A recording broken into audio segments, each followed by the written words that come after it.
গণতান্ত্রিক নির্বাচনের মূল কথাই হলো সংখ্যাগরিষ্ঠ ভোট যিনি পেয়েছেন তারাই নেতা হবেন এবং তারাই তাদের মন মতো আইন প্রণয়ন করতে পারবেন। এখানে ভালো অথবা খারাপ, কোনটা জনগণের জন্য কল্যাণকর, কোনটা অকল্যাণ, এই কোনো বিষয় এখানে খেয়াল করা হয় না।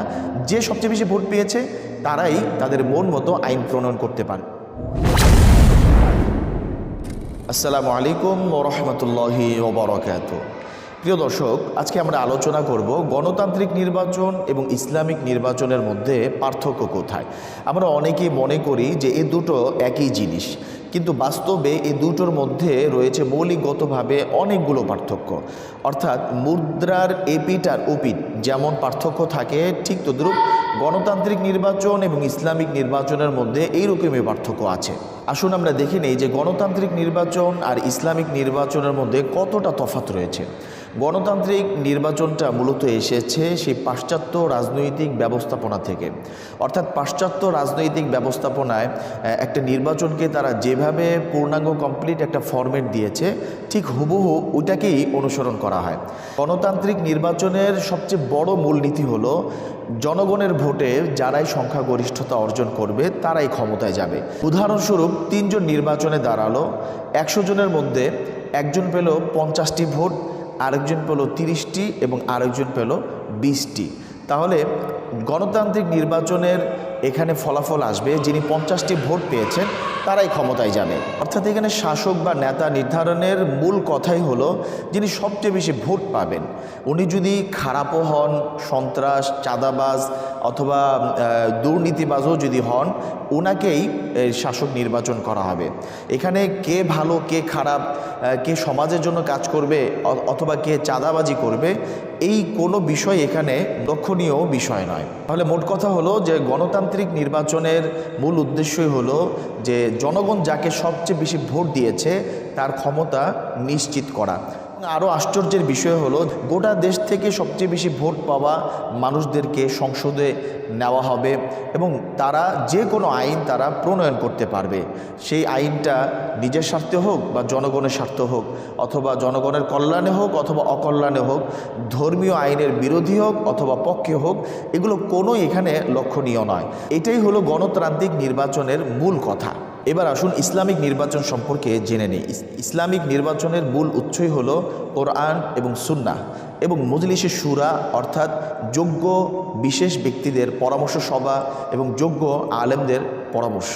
কোরআন, সুন্নাহ এবং যোগ্য আলেম এবং বিশেষ ব্যক্তিদের পরামর্শ সভার ভিত্তিতে যে পদ্ধতিটা আসলে নির্ধারণ করা হয় সেটাই হলো ইসলামিক নির্বাচন পদ্ধতি। ইসলামিক নির্বাচনের মূল নীতি হলো যে আল্লাহ তাআলার হুকুমই থাকবে সর্বোচ্চ কর্তৃত্বে। আল্লাহ তাআলার হুকুমের উপরে আর কারো কর্তৃত্ব থাকবে না। আল্লাহর হুকুম হলো যিনি শাসক হবেন, নেতা হবেন, উনি হবেন জনগণের খাদেম এবং সেবক, এবং এই ক্ষমতা ওই নেতার জন্য একটি বড় আমানত। তাই ইসলামিক নির্বাচন পদ্ধতিতে শাসক বা নেতা নির্বাচন করার ক্ষেত্রে যোগ্য ব্যক্তিদেরকেই বেশি খেয়াল করা হয়। অর্থাৎ এখানে ভোট বেশি পাওয়া বা কম পাওয়ার কোনো এখানে মূল্যায়ন নেই।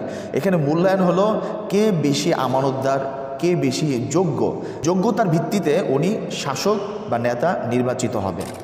ইসলামিক নির্বাচনের মূল উদ্দেশ্যই হলো ন্যায় বিচার এবং ইসলামিক বিধিনিষেধ প্রতিষ্ঠা করা এবং পরামর্শ বৈঠকের মাধ্যমে কল্যাণকর সিদ্ধান্তটাকে বাস্তবায়ন করা। ইসলামিক নির্বাচনের মধ্যে মানুষ কোনো নতুন আইন প্রণয়ন করতে পারবে না। অর্থাৎ কোরআন এবং সুন্নাহর যে আইন আছে ওইটার সাথে সামঞ্জস্য রেখে, মিল রেখে মানুষের জন্য কল্যাণকর কোনো আইন তারা চালু করতে পারবে, কিন্তু কোরআন এবং হাদিসের বাইরে নতুন কোনো আইন তারা প্রণয়ন করার ক্ষমতা রাখে না। তাহলে গণতান্ত্রিক নির্বাচন এবং ইসলামিক নির্বাচনকে যদি অল্প কথায় যদি আমি বলতে যাই, তাহলে এভাবে বলতে হবে যে গণতান্ত্রিক নির্বাচনের মূল কথাই হলো সংখ্যাগরিষ্ঠ ভোট যিনি পেয়েছেন তারাই নেতা হবেন এবং তারাই তাদের মন মতো আইন প্রণয়ন করতে পারবেন। এখানে ভালো অথবা খারাপ, কোনটা জনগণের জন্য কল্যাণকর, কোনটা অকল্যাণ, এই কোনো বিষয় এখানে খেয়াল করা হয় না। যে সবচেয়ে বেশি ভোট পেয়েছে তারাই তাদের মন মতো আইন প্রণয়ন করতে পারবে। আর ইসলামিক নির্বাচনের মূল কথা হলো যে কোরআন এবং সুন্নাহ এবং মজলিসে শুরা যোগ্য ওলামায়ে কেরামদের পরামর্শ মোতাবেক নির্বাচন করতে হবে।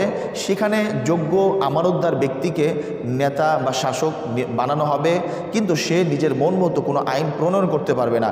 কোরআন এবং সুন্নাহ যে আইন দিয়েছে সে আইনের সাথে মিল রেখে, সামঞ্জস্য রেখে তারপরে তারা জনগণের জন্য যে কোনো বিধান তারা চালু করতে পারবে। তাহলে প্রিয় ভাই ও বোনেরা, আপনারাই বলুন যে আমাদের জন্য, দেশের মানুষের জন্য কোন ধরনের নির্বাচন আসলে আমাদের সবচেয়ে বেশি উপকারী, গণতান্ত্রিক নির্বাচন নাকি ইসলামিক নির্বাচন?